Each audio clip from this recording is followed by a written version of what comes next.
I was managing 10 bands by the time I was in my ultimate managing mode. During that period, I was at a party with Richard Burns, and somebody said to me, "Oh, there's a guy that's a musician here. He's in a band. You should speak to him." It's like, oh, not again. Somebody that's in a band, and it'll be a function band or whoever it is. They said, "No, he does his own material." Oh, okay. That's even worse. They can't make any money. He'll just be great.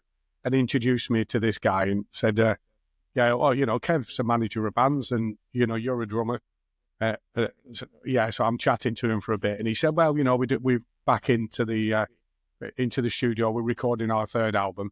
I was like, "Third album, yeah," and I don't know who he is. Like, what chance have you got? Oh right, yeah.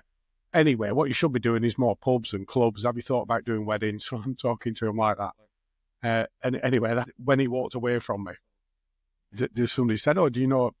Have you been to see him? Do you know who that is?" He's like, "No, it's the drummer out of Travis." It's like, oh, yeah, really?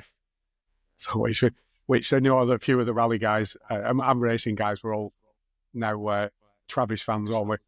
yeah. But yeah, that was one of my strangest, most embarrassing moments. Oh, and I had to go up and apologise and say, "Sorry, I've just spoke to you like you're a muppet." That's funny. Respect. So, and do you know what? The conversation I did have with him was about, because we were talking about finding your niche.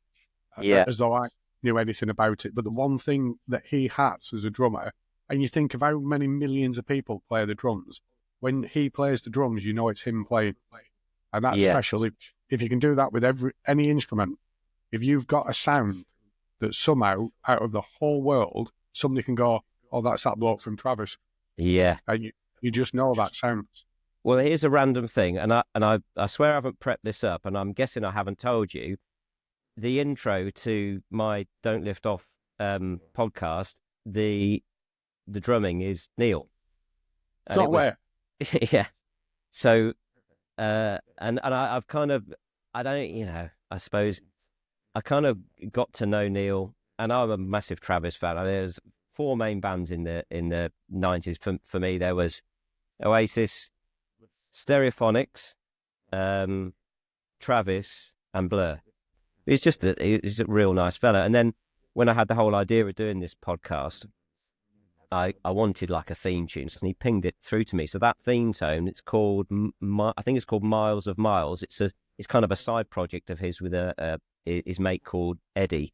So yeah, that's thanks, Neil.